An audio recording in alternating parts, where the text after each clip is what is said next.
Bienvenue sur Top Invest, la chaîne des tops d'investissement. Ici, on parle essentiellement d'entreprises de qualité. Alors, on va essayer de déterminer en date d'aujourd'hui si Ipsos et Colruyt représentent une opportunité d'investissement. D'accord, c'est deux entreprises qui ne font pas la même chose ici. Donc, c'est une demande spéciale de mes abonnés. Donc, à la fin de la journée, j'espère ici qu'on va pouvoir trouver un bon point d'entrée sur ces deux entreprises-là et que cette vidéo va pouvoir vous aider. D'accord? Donc, retenez ceci. C'est uniquement mon point de vue et non un conseil d'investissement. Et même si l'une de ces entreprises est sous-évaluée, lisez toujours vos rapports financiers avant de prendre une quelconque décision parce que juste se limiter sur des chiffres, c'est 50% du travail. D'accord? Donc, la première entreprise ici, on va regarder, c'est Ipsos. Donc ici, Ipsos est un spécialiste ici du service marketing d'opinion.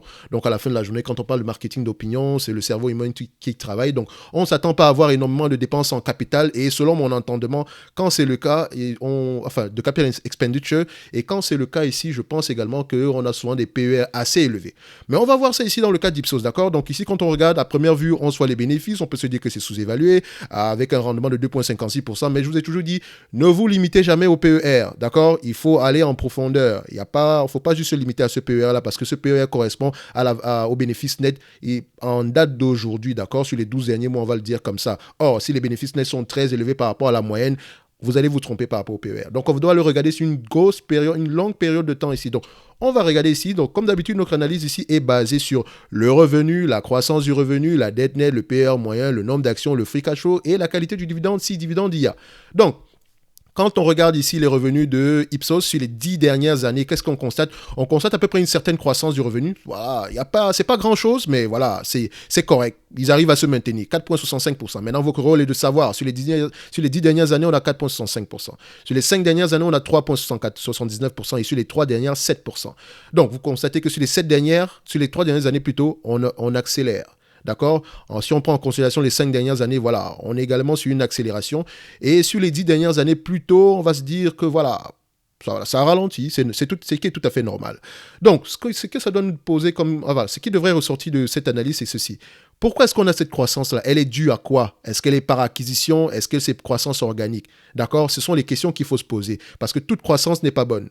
Faites attention, on va pas retomber dans un nouvel Atos, par exemple, donc qui était essentiellement dû à des acquisitions. Or, si vous faites des acquisitions, il ne suffit juste pas de faire une acquisition, il faut également intégrer cette entreprise-là. Et quand on intègre des entreprises qui n'ont pas la même culture, c'est parfois difficile. Toutes les acquisitions ne se passent pas souvent bien. Généralement, le taux de réussite est inférieur à 50%. D'accord? Sinon, plus bas que ça. Donc ici, quand une entreprise fait des acquisitions, c'est bien, mais il faut également voir si elle a une capacité d'intégrer ces acquisitions-là. Quand on arrive ici au niveau des chiffres 10 ans, ici, voilà, la croissance est là, c'est correct. Soit à la fin de la journée, moi, je vais me protéger. Je vais mettre ici le revenu actuel ça date du mois de décembre 2021. Donc, sachez ici qu'on est en juin. Donc, il y a déjà assez une grosse période de temps. Donc, techniquement, s'il y a eu un changement au niveau des rapports financiers entre-temps, ils ne sont pas visibles présentement. D'accord? Je ne sais pas si elle publie ses résultats sur les chaque 6 mois ou bien voilà, chaque trimestre. Dans tous les cas de figure, il faut vérifier cela. En général, ça ne va pas nous déranger dans notre analyse parce que les revenus ont l'air d'être stables ici ainsi que les marges. Donc, ça va être correct ici. Donc, quand on regarde ici, on va prendre les revenus de 2 milliards 147, d'accord? Si vous aimez la précision, c'est ça. 2 milliards 147. Parfait. Croissance des revenus, 0. Comme je vous l'ai dit, je me protège. Si vous pensez qu'on peut avoir une croissance plus élevée, allez-y. Mais dans tous les cas de figure, je me protège, d'accord? Donc, si vous allez lire les rapports financiers, il faut savoir quelle est la stratégie du management, quelle est la taille du marché et qu'est-ce que le management prévoit par rapport à cette croissance-là. J'aurais pu mettre 4% par là, mais voilà, si je veux me protéger au maximum, voilà, je pourrais dire ici 3%, d'accord, mais ça reste uniquement un chiffre que j'ai pris comme ça à la volée. Donc, il faut absolument avoir une certaine coloration de cette croissance-là. Pourquoi est-ce qu'il y aura cette croissance-là? Sinon, ça reste une estimation ici. Dans tous les cas de figure, on parle avec les chiffres. Ça nous permet ici de poser les bonnes questions quand on va lire les rapports financiers. Donc, quand on regarde ici, au niveau de la dette nette ici, je vous ai dit, la dette nette, pour aller rapidement, c'est valeur d'entreprise moins capitalisation boursière. Si le chiffre est positif, ça veut dire qu'on a de la dette nette. S'il est négatif, ça veut dire qu'on a du cash net. Donc, ici, on ira directement, vous pouvez le voir sur Yahoo Finance. Vous savez, on le fait toujours ici. Donc, ou bien vous allez sur Finbox, vous allez regarder ici, non shareholder claims, vous allez voir que c'est c'est 288 millions. Donc, quand on regarde un peu, c'est à peu près ça. Et quels sont les calculs qu'ils ont utilisés ici? Voilà, à peu près ici, le cash et cash équivalent, c'est 288 millions. Les investissements, c'est 39 millions. La dette ici, c'est de 616 millions ici. Donc, voilà, techniquement, ils arrivent à 288. De toute façon, si la dette nette est moins élevée, tant mieux, ça veut dire qu'on va sous-évaluer, notre évaluation ici sera encore moins disante, mais si elle est plus élevée, là c'est dangereux, mais je pense ici qu'on est correct.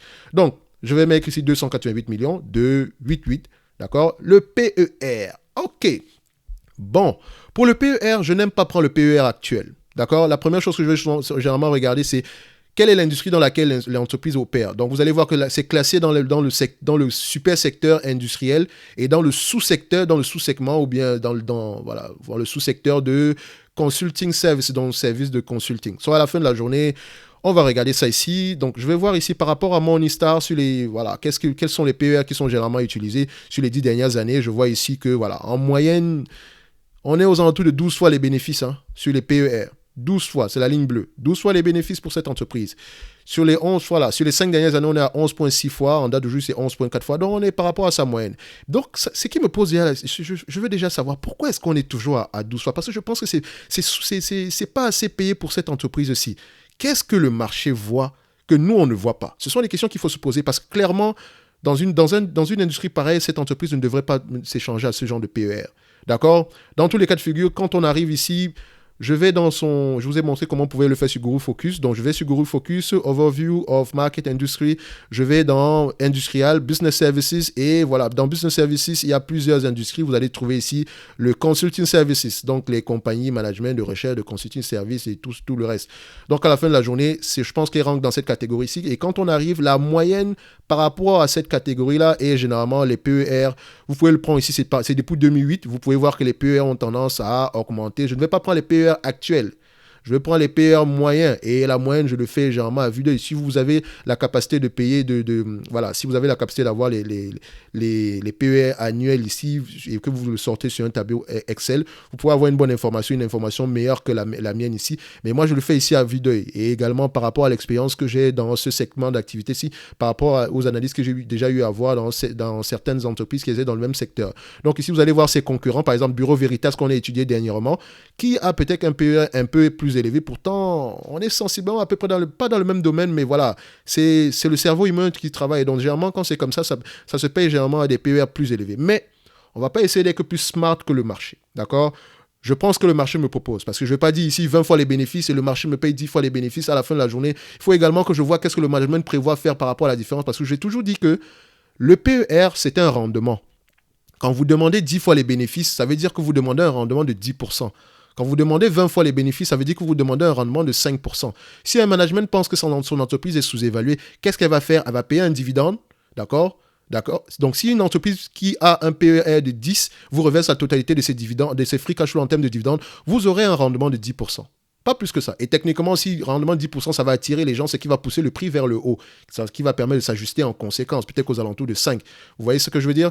Donc ici, si, par exemple, l'entreprise actuellement rachète également ses actions, ça va baisser le nombre d'actions disponibles, ce qui fait que si on avait, par exemple, une entreprise qui s'échange, qui rapporte $1 par action, d'accord, et voilà, et qu'on rachète, par exemple, 10% des actions en date d'aujourd'hui, ça veut dire que le $1 par action va augmenter, on aura plutôt $1,1 par action parce qu'il y a un nombre d'actions qui est réduit. Ce qui veut dire que si ça s'échangeait généralement à 10 fois les bénéfices, donc quand c'était $1 par action fois 10 fois les bénéfices, ça faisait $10, et vu qu'il y a maintenant moins d'actions en date d'aujourd'hui, pour le même bénéfice, ça revient à peu près à $1,1, donc $1,1 multiplié par 10 fois les bénéfices, ça revient à $11.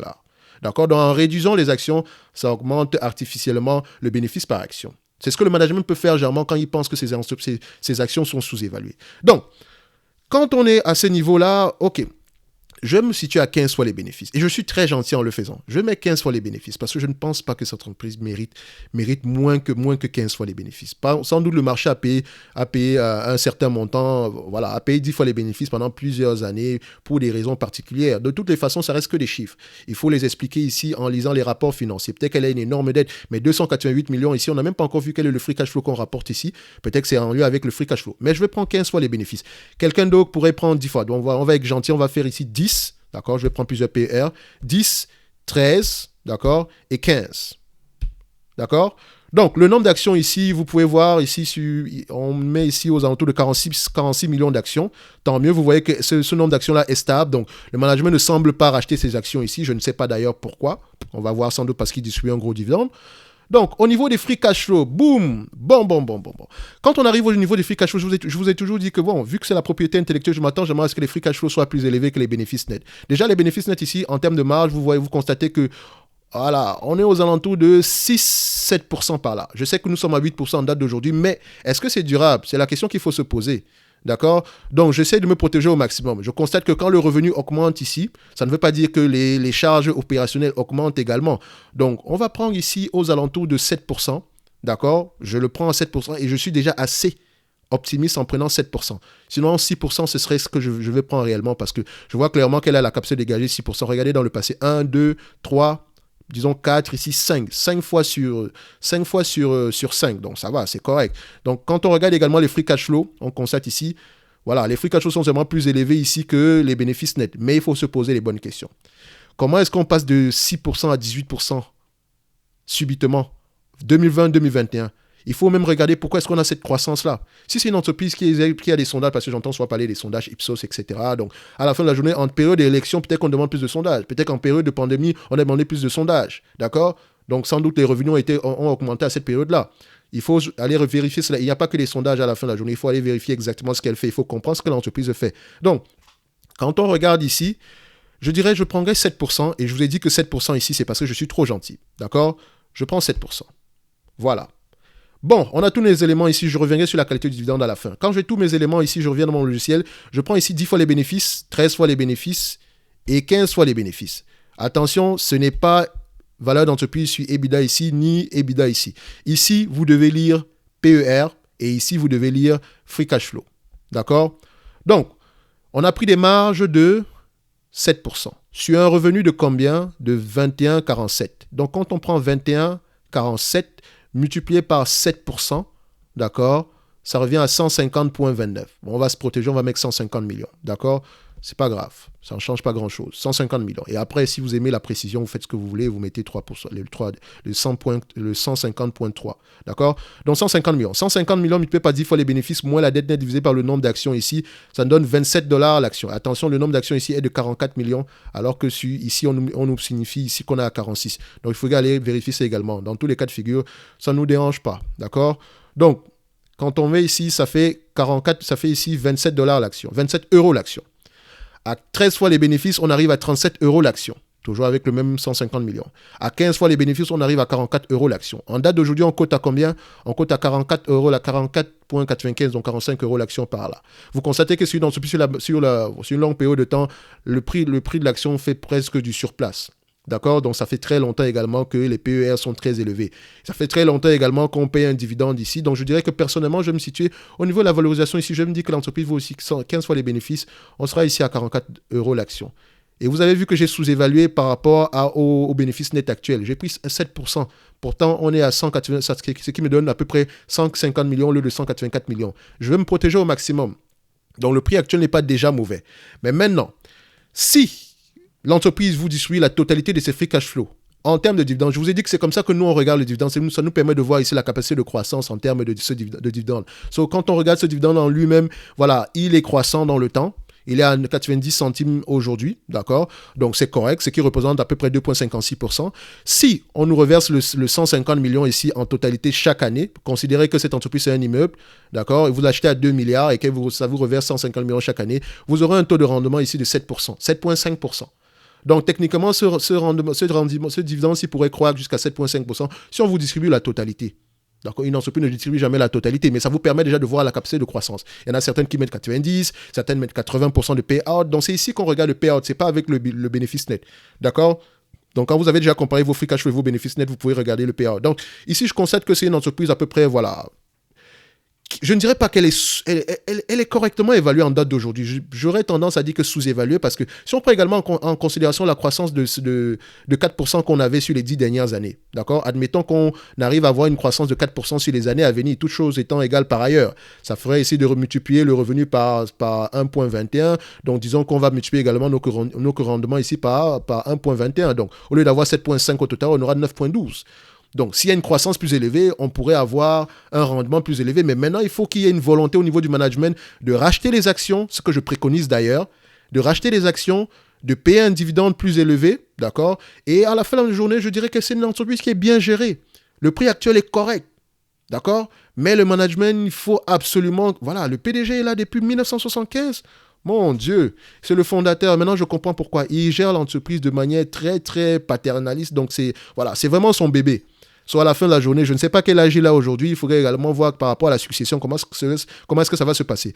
Moi, je ne suis pas friand des gens qui veulent remplacer, qui veulent mettre à la tête de leurs entreprises, des entreprises familiales, leurs propres enfants, parce qu'ils ne sont pas généralement les plus compétents. Mais il faudrait aller voir ça ici. Quel est le salaire du management? À quoi est adossé son salaire? Est-ce que c'est la croissance du revenu? Est-ce que c'est le return on investment capital? Ou bien c'est une combinaison de plusieurs choses? Donc, attention, attention, attention. C'est une belle entreprise, le prix est correct, mais maintenant, en termes de dividendes, il y a une possibilité de croissance de ce dividende-là, d'accord? Parce que techniquement, on a une possibilité de rendement de 7,5%. C'est comme ça que vous devez voir le dividende, d'accord? Donc, on se dira que Ipsos pourrait être une opportunité d'investissement. Tout va dépendre de la lecture des rapports financiers. Parce que ne prenez jamais une décision d'achat en se basant uniquement sur les chiffres. Sinon, vous êtes en train de spéculer. Et si vous savez cela et que vous êtes d'accord avec ça, il n'y a pas de souci par rapport à ça. Mais si ça se passe mal, ne vous plaignez pas. Parce que quand on investit, quand on lit les rapports financiers et qu'on sait exactement ce que l'entreprise fait et qu'on a une coloration générale de l'industrie dans laquelle l'entreprise opère, on investit avec conviction. On est plus calme quand quelque chose se passe parce qu'on comprend l'entreprise à la fin de la journée. Et on ne peut pas comprendre toutes les entreprises.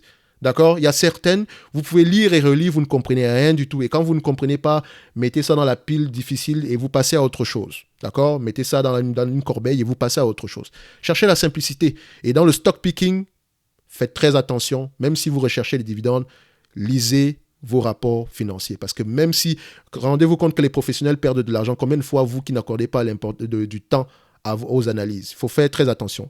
Accordez du temps à vos analyses. Donc, on se dira ici qu'on a une opportunité d'investissement, mais tout va dépendre ici de la stratégie du management par rapport au rachat d'actions, par rapport aux dividendes, par rapport à la stratégie de croissance, etc. Donc, ça sera pour Ipsos. On va passer à la seconde entreprise, on va essayer d'aller le plus rapidement possible. Donc ici, on a comme seconde entreprise Colruyt, qui est une entreprise dans le secteur de la grande distribution, essentiellement qui opère, je pense, en Belgique, si je ne me trompe pas. On va juste aller regarder ça ici, voilà, grande distribution, fondée en Belgique, sans doute. Son siège social en Belgique, sans doute elle peut être en Belgique, elle peut être également en Hollande, etc.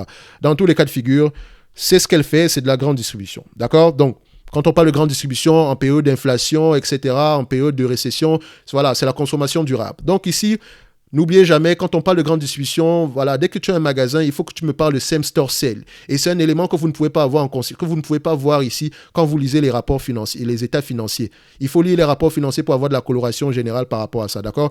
Donc également, vous pouvez également regarder le ratio d'efficience ici, dans la conversion du cash ici. Généralement, quand il est négatif, c'est une bonne chose. Ça veut dire que l'entreprise prend plus de temps pour rembourser le cash, pour rembourser comment on appelle ça, pour rembourser ses fournisseurs. Donc, si vous lui vendez de la marchandise à $100, d'accord, elle a la possibilité de revendre d'abord elle l'achète à crédit, elle revend la marchandise, elle vous repaye après avoir vendu et elle garde son bénéfice. Ça vous permet de garder généralement du cash. Et ça, généralement, il n'y a que des entreprises qui sont assez grosses dans le secteur de la grande distribution qui peuvent se le permettre.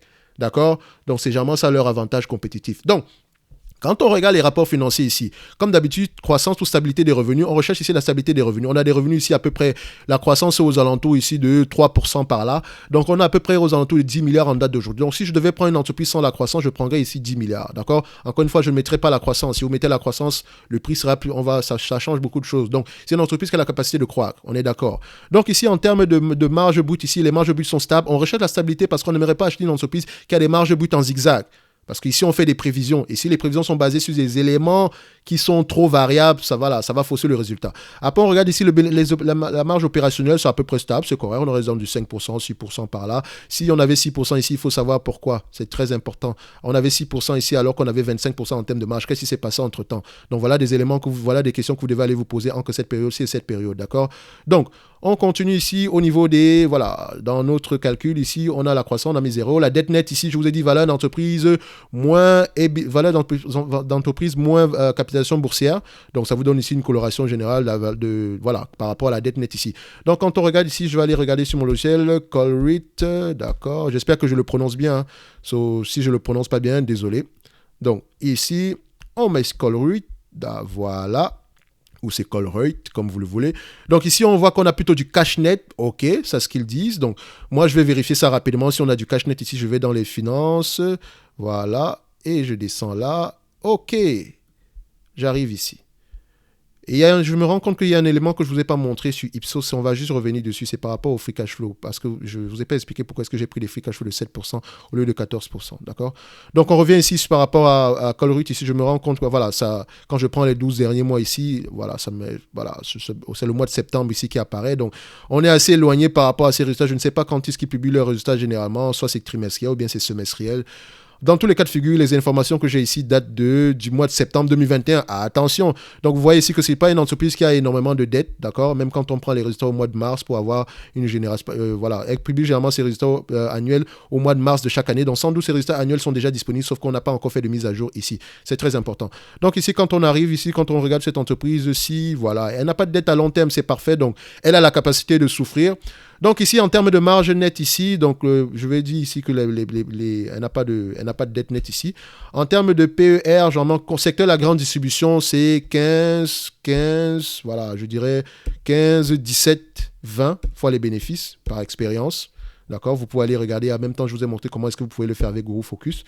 Donc également, on peut regarder ici qu'est-ce que voilà, le marché paye généralement pour cette entreprise 17 fois les bénéfices, 10 fois les bénéfices en date d'aujourd'hui. On peut se dire que c'est sous-évalué. Mais vous pouvez voir ici qu'on a l'habitude, tendance d'avoir 20 fois, 17 fois, 21. Donc voilà, on est entre ce range-là, 15, 17, 20. D'accord ? Donc, quand on revient ici au niveau des free cash flow, vous constatez que les free cash flow ici, en termes déjà, les bénéfices nets sont aux alentours, en marge, sont aux alentours de 4% en moyenne.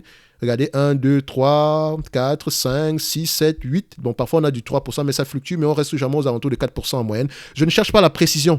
Je recherche une moyenne. Vous pouvez additionner tout ceci divisé par 10 et vous allez voir que vous allez retrouver aux alentours de 4 ou bien 3,98, quelque chose comme ça. Mais quand vous regardez les free cash flow, attention, les free cash flow sont moins élevés. Pourquoi? Il faut se poser la question, pourquoi est-ce qu'on a des free cash flow moins élevés? Est-ce que c'est parce qu'on achète de la marchandise à crédit? D'accord? Ou bien, voilà, peut-être que c'est dû au working capital, ou bien c'est parce qu'on investit massivement pour générer de la croissance. Donc, ici, généralement, dans le secteur de la grande distribution, la dépense en capital doit généralement être égale à la dépense en dépréciation et amortissement. D'accord? Sans doute, elle ouvre plus de magasins. Donc, il faut maintenant regarder dans cette dépense en capital, qu'est-ce qui est dû à la maintenance, qu'est-ce qui est dû à l'ouverture de nouveaux magasins. C'est très, très important. Les acquisitions, elle en fait, mais c'est très minime. C'est pour ça que je me dis, pour évaluer la rentabilité réelle de cette entreprise, prenez-la par rapport à ses bénéfices nets ici aujourd'hui. D'accord? Donc, mais privilégiez généralement les free cash flow. Mais ici, si c'est une entreprise qui ouvre massivement des magasins, donc on peut se tromper en prenant en considération les free cash flow. Ici, on se dit que les free cash flow sont moins élevés, donc prenons les free cash flow. Mais c'est le free cash flow, c'est le cash qui est rentré dans les poches. On a généré 300 millions ici, mais c'est le cash qui est vraiment rentré dans les poches, c'est ceci. Peut-être qu'également ici, elle vend à crédit. Donc, il faut se poser les bonnes questions. Donc, je prendrai 4% en termes de marge de free cash flow et je vous ai expliqué pourquoi. D'accord? Donc, on prend ici 4% en termes de marge de free cash flow. D'accord? Donc, 4% ici. Voilà, 4%. Ici, la qualité dividende, on va revenir après. Donc ici, le nombre d'actions, on va mettre 135 millions. C'est ce qui est visible ici devant moi. Si c'est plus, si c'est moins, tant mieux. Si c'est plus, voilà, on va pouvoir s'ajuster en conséquence. On va directement sur notre logiciel, d'accord? J'avais dit ici pour les PER, comme d'habitude, PER, ici, c'est free cash flow. Donc voilà, free cash flow ajusté selon à ma sauce. Donc ça fait ici, on va mettre ici 15, d'accord? Grande distribution, 17, d'accord? Et 20, ok? Donc, on avait pris ici un revenu de 10 milliards, donc je l'ai ajusté en conséquence, je n'ai pas pris en considération la croissance. 4% de 10 milliards, c'est combien? Ça fait 400 millions. Donc, 400 millions ici, d'accord? 400 millions ici. Donc, 400 millions multiplié par 15 fois les bénéfices, moins la dette net plus le cash net, ici, ça donne 6 milliards. Le cash net est de 154 millions, donc c'est l'addition ici. Divisé par le nombre d'actions, voilà, on aura peut-être, ça donne ici, ça nous met ici 134 millions d'actions. Ici, on marque combien? 135 millions, donc ça va. Donc, ça nous donne ici une valorisation à 45 $ l'action, 45 € l'action. C'est bizarre. 45 € l'action, c'est vraiment ça. 45 € l'action. Waouh. OK. On continue. Quand on prend ici en considération maintenant 17 fois les bénéfices, 51 € l'action. Waouh. Et quand on prend 20 fois les bénéfices, 60 € l'action. Waouh. C'est bizarre. Ça commence là, je commence à m'exciter. Je me dis, mais qu'est-ce qui se passe dans cette entreprise? Posez-vous toujours la bonne question. Qu'est-ce que le marché voit ici que nous, on ne voit pas? Pourquoi est-ce que cette entreprise est sous-valorisée par le marché alors on a des chiffres à peu près, voilà, même si les chiffres sont basés à peu près sur une période un peu passée, voilà, ça nous donne à peu près une idée générale de l'entreprise. On se dit ici qu'attention, il y a quelque chose qui se passe présentement. Allez-y, lire les rapports financiers. Peut-être qu'il y a eu une malversation financière, mais que nous, on ne voit pas. Parce qu'on s'est encore limité sur les chiffres. Il faut lire les rapports financiers. Donc, en se limitant sur les chiffres, j'aime bien ce que je vois ici. J'aime bien ce que je vois ici. Ah voilà, quand je tape ici, on met ici, Colruyt rachète massivement ses actions. C'est une bonne chose, c'est une bonne information. Quand on regarde ici sur Yahoo Finance, on va essayer de voir qu'est-ce que Yahoo Finance nous mentionne. Peut-être que Yahoo Finance a des états financiers qui sont récents. Voilà, le dividende ici, ça date de 2021. Donc, c'est même pas ajusté. Je ne sais pas pourquoi. Earning date, c'est à partir du mois de juin 2021. Sans doute, ça sera par rapport aux résultats semestriels. Mais je vais essayer de voir ici quels sont les résultats qu'ils ont ici par rapport aux finances. Le dernier trimestre ici date de quand? Voilà. Ok.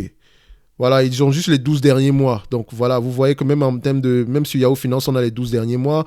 Quarterly ici, voilà, ça date du mois de septembre. Encore les mêmes informations. Donc voilà, on ne peut pas vraiment travailler avec ce genre d'informations-là à la fin de la journée. Donc on essaie... De toutes les façons, il faut lire les rapports financiers. Une fois que j'ai pris les informations chez les agrégateurs, je dois lire les rapports financiers par rapport à ce qui se passe dans cette entreprise aussi. Donc on se dira ici que cette entreprise, si on la prend avec des pincettes, alors, elle pourrait être sous-évaluée. Mais encore, on va aller plus loin que ça. Colruyt, ici, c'est une entreprise à peu près qui a une valorisation à peu près en date d'aujourd'hui de, voilà, market cap de 3 milliards 500. 3 milliards 500 sans dette, d'accord? C'est-à-dire que si on nous distribue la totalité des free cash flow ici en termes de dividendes, quel est le rendement qu'on aura? Je vous ai dit ici que les free cash flow potentiels sont de 400 millions. Si on prend 400 millions ici divisé par la capitalisation boursière ici qui est de 3 milliards 568, d'accord, ça nous donne ici 11% de rendement. Si vous distribuez la totalité des free cash flow en date d'aujourd'hui en termes de dividendes, vous aurez 11%. C'est magnifique. Nous, on cherche 10% ici. Donc, je me dirais que ça me dit ici que le dividende ici en date d'aujourd'hui, le 5%, il est safe. Il peut continuer à croître. D'accord? En date d'aujourd'hui, il distribue un dividende à peu près de 1,47%. D'accord, qui représente ici un rendement de 5% par là, 5,48%. Donc, il peut continuer à croître. D'accord? Attention, il y aurait une croissance peut-être. Donc ici, c'est noté 3,84%. Il faudrait aller voir ici quels sont les éléments qu'ils prennent en considération ici. Donc si on regarde ici par rapport à Yahoo Finance, par rapport à... Voilà, ici, c'est 1,47. Donc quand on prend 1,47 ici divisé par 26, je vais diviser par 27. 1,47 divisé ici par 27, ça nous donne ici 5%. Donc oui, 5% de rendement. OK? Voilà une entreprise qui vous distribue à peu près ici des free cash flow et ça vous permet à peu près d'avoir, qui vous distribue un dividende qui est safe, qui a l'air safe, d'accord, parce qu'elle génère quand même, elle a une possibilité de générer 400 millions en termes de free cash flow, même si ça ne se voit pas ici. Donc il faudrait aller voir cela. Qu'est-ce qui se passe dans cette entreprise que nous, on ne voit pas? Qu'est-ce qui se passe dans cette entreprise que nous, on ne voit pas? Ne vous limitez pas juste au free cash flow. Ne vous limitez pas jusqu'au rendement du dividende. C'est intéressant. En termes de chiffres, c'est intéressant. Mais creusez. Creusez. C'est toujours mieux de creuser. Qu'est-ce que les gens voient ici? Qu'est-ce que le marché voit que nous, on ne voit pas? Peut-être que le marché, voilà, comme je vous l'ai dit, peut-être que c'est une entreprise qui a bénéficié de la pandémie et vu que les revenus sont en train de décroître ici parce qu'il y a eu une consommation anticipée, peut-être que c'est pour ça que le management sous-évalue cette entreprise. Ou bien, pas le management, mais le marché sous-évalue cette entreprise. Mais également, ça peut être dû au fait qu'il y a peut-être une malversation financière. Il faut vérifier les rapports financiers. Donc, je dirais ici que Colruyt ici est une opportunité d'investissement. On va être gentil, hein. Disons qu'on peut s'échanger ici à, voilà, même à 10 fois les bénéfices, on a une opportunité d'investissement. Donc, techniquement, même si je le mets ici à 13 fois les bénéfices, à 15 fois les bénéfices, voilà, 45 euros l'action, 26 euros l'action, c'est une bonne opportunité d'investissement. Creusez, il faut creuser cette entreprise. Je pense qu'il y a quelque chose qui se passe. Creusez-la. Dites-moi si quelqu'un investit, essayez de voir ce qui se passe dans cette entreprise-là. Peut-être qu'il y a quelque chose que nous, on ne voit pas ici. Sans doute parce qu'on a pris des free cash flow de 4%, des marges, des free cash flow de 4% au lieu de prendre des free cash flow qui sont en date d'aujourd'hui. Or, on s'est dit ici que les free cash flow en date d'aujourd'hui devraient être ajustés par rapport à la dépense en capital. Quelle est la dépense réelle en capital? La dépense en maintenance ou bien la dépense en croissance. C'est très important de regarder également cette information-là. Donc, il faut aller voir cela, d'accord? Parce que ça peut changer beaucoup de choses. Donc ici, pour revenir à Ipsos, J'ai pris les free cash flow j'ai pris les free cash flow ici moins 10 ans parce que, comme je vous l'ai dit, la plupart des entreprises européennes ont un problème. Elles comptabilisent les loyers après au niveau au niveau de la partie du financement ici, ce que je ne considère pas comme étant une bonne chose. Parce que ce 70 millions devrait être comptabilisé à ce niveau. Je préfère. D'accord? Ou bien dans la partie opérationnelle de l'income testament, donc du compte de résultat. D'accord? Quand on regarde ici, dans les rapports financiers, parce que j'ai un peu vérifié, regardez ceci. Il y a cette partie-ci me dérange. Donc, le 40 millions ici, net repayment on lease liability, net interest pay and net interest pay on lease obligation. Donc, toute cette partie me dérange. Donc, ça représente à peu près 26 millions. D'accord? Peut-être qu'il y a également il y a quelques éléments qu'on a également à rajouter ici qui ramènent tout ça à 70 millions par là. Mais attention, ça représente beaucoup quand même. Donc, il faudrait aller vérifier ça ici au niveau des rapports financiers. C'est pour ça que je me suis dit, je me suis limité aux bénéfices nets ici. Et ça me permet ici de me protéger au maximum. Comme je vous l'ai dit, je ne cherche pas à avoir précisément raison. Je vais avoir le moins tort possible. Donc, n'oubliez pas, une fois que vous voyez les 2, 6, 1 et tout le reste, dans les notes ici, il faut aller lire ces notes-là. À quoi ça correspond. Donc, ici, je vois ici qu'ils ne mettent pas de notes devant ces informations-ci. Pourtant, c'est très important de m'expliquer cela. Donc, je veux savoir pourquoi est-ce que les lease liabilities sont ici. D'accord? Et quel est l'impact réel sur les bilans. Parce que les free cash flow ici, il faut parfois les reconstruire. D'accord? Donc ici, on se dira ici que Ipsos, opportunité d'investissement dépendamment de la stratégie du management, et Colruyt également, superbe opportunité d'investissement dépendamment de nos lectures des rapports financiers.